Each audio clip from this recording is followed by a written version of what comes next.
네, 자, 간밤 마감한 미국 주식 상황 보고 또 우리 시장에서 주목할 만한 종목들이 있는지 살펴보는 미국 주식 보고 한국 주식 사자 순서입니다. 오늘은 한국투자증권의 김건진 팀장과 화상 연결되어 있습니다. 안녕하세요. 네, 안녕하십니까? 네, 반갑습니다.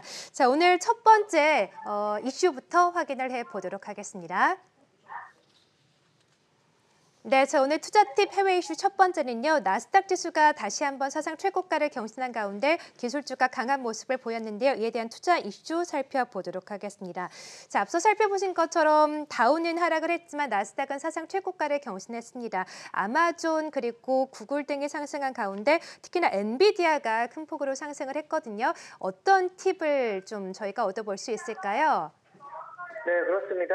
기술주에 대한 이런 이야기 계속해서 여러분들께 많이 해드렸습니다. 그리고 조금 차별화되어 있는 모습이 다시 나타나고 있다는 겁니다. 다음은 좀 밑으로 내려가더라도 지금 현재 나스닥이 좀 다시 한번 상승을 하고 신고가를 치고 가고 있다. 즉, 성장 주식이 계속해서 지금 현재 열심히 달려주고 있는 모습이 나타나고 있다라고 생각을 하시면 될 것 같고요. 우리나라의 측면에서도 이 기술주들이 계속해서 올라가고 있다는 것은 주가에 조금 더 긍정적이다라는 이야기 해드리겠습니다. 우리나라의 어떻게 보면 IT 비중이 37% 이상이 되다 보니까 이쪽 라인 바로 이 반도체 지수가 위로 올라와주면 우리나라의 주가에도 당연히 긍정적으로 여러분들께 이야기해 드릴 수 있을 것 같습니다. 실제 우리나라 주식 바로 이 삼성전자, SK하이닉스 등 여기 여타 관련된 이런 종목들은 오늘도 조금 더 긍정적인 모습이 나타날 확률이 높다라는 얘기해 드리도록 하겠습니다. 네, 자, 말씀해 주신 것처럼 엔비디아가 6% 상승하면서 전반적으로 반도체 업황에 또 훈풍이 불 것으로 기대가 되기 때문에 삼성전자, SK하이닉스를 주목해 보자라고 말씀하셨네요. 자, 첫 번째 이슈 살펴봤고요. 두 번째 이슈도 살펴보도록 하죠. 네, 자, 오늘 장 두 번째 이슈는요. 소매업종 상승 실적 잘 나오나라고 꼽아주셨습니다.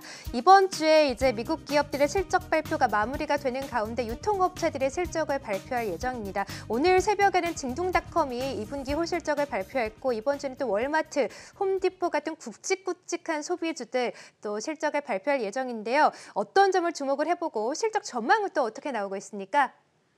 네, 그렇습니다. 지금 현재 소매 쪽이 생각보다 잘 나온다라는 얘기를 해드리겠고요. 우리가 어제 하루 우리가 시장이었지만 중국 시장이 열렸었는데 중국 시장에서도 소매 업종이 좀 급등을 한 모습이 나타났습니다.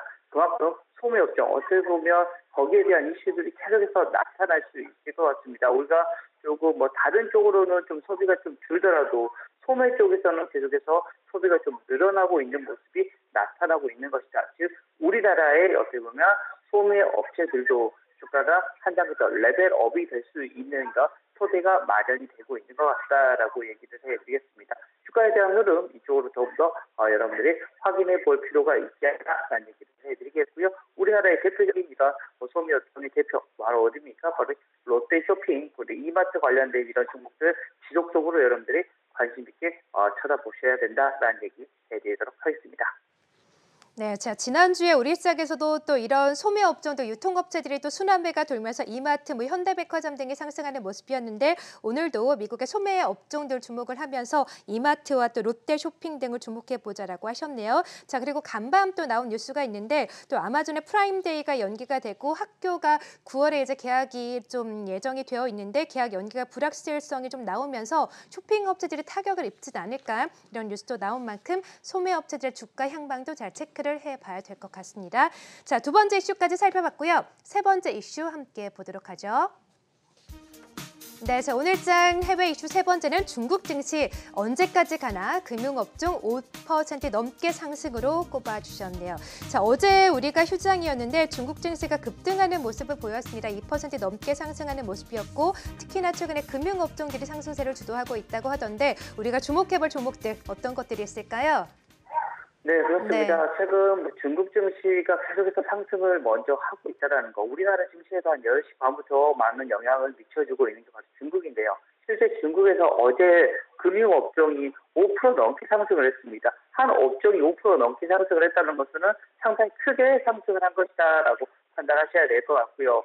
실제 어제 같은 경우 중국 같은 경우에 미국 감독관리위원회에서 시장 개혁을 좀 많이 단행을 한 것 같습니다. 즉 결제 시스템을 D+0일로 10억 운영을 하는 모습이 나타나면서 빠르게 어떻게 보면 이런 자금 회전이 가능해지고 있다라는 얘기를 해드릴 수 있을 것 같고요.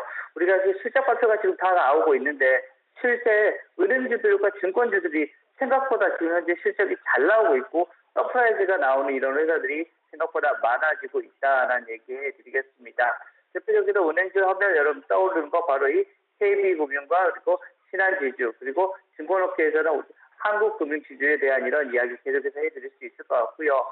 오늘도 이런 금융주들 여러분들 좀 자세히 볼 필요가 있을 것 같다라는 겁니다. 주가에 대한 흐름 좀 긍정적으로 확인해 보셔도 될 것 같습니다. 네, 자, 중국 시장에서 금융업종이 상승한 가운데 우리 시장에서도 증권업종도 지난주에 보험업종이 크게 상승했었는데 이런 것과 함께 금융업종, 증권업종들 또 관심 있게 보자라고 하셨네요. KB금융, 신한지주, 한국금융지주를 관련주로 꼽아주셨습니다. 자, 마지막으로 김건진 팀장의 오늘장 또 추천해 주실 종목 어떤 것이 있을까요? 오늘 좀 관심주는 한솔케미칼입니다. 여러분들 한솔케미칼 여러분들 좀 긍정적이다라고 얘기 3번 정도는 제가 얘기를 해드렸던 것 같은데 결국은 뭡니까? 이 반도체다라는 얘기를 해드리겠습니다. 반도체 수요가 늘어날수록 웨이퍼에 대한 이런 세종 수요가 계속 더 급등할 수가 있다라는 거 안내를 해드리겠고요. 최근에 뭐 낸드나 디램 그리고 이 메모리 부분에 이런 반도체 이런 증설이 많이 일어나고 있습니다. 이렇게 증설이 일어나면 당연스럽게 뭐가 일어날 수 있다? 바로 이 웨이퍼의 세정 수요가 늘어날 수밖에 없다라는 안내를 해드릴 수 있을 것 같고요. 실제 이러한 이슈들 때문에 2분기 실적도 어떻게 보면 상향된 눈높이보다 더 높은 이런 서프라이즈가 발생이 됐고 또 3분기에도 이런 영업이익이 사상 최대 이익이 나타날 확률이 좀 높아지고 있다라는 얘기를 해드리겠습니다. 2차 전지나 이런 쪽은 아직까지는 이런 돈을 벌려지고 있지는 않지만 앞으로의 향후에 이런 실적은 더욱더 여기에 더 높아질 수 있는 이런 가능성은 계속해서 높아지고 있으니까요. 한솔케미칼 주가에 대한 흐름들 여러분들 자세히 봐볼 필요가 있지 않나라는 얘기 해드리도록 하겠습니다. 네, 자, 오늘 김건진 팀장의 오늘장 관심주는 한솔케미칼이었습니다. 2분기 어닝 서프라이즈와 함께 또 3분기도 기대된다라고 하셨네요. 자, 한솔케미칼 관심주까지 들어봤고요. 지금까지 김건진 팀장과 함께했습니다. 오늘 대단히 고맙습니다. 네, 감사합니다.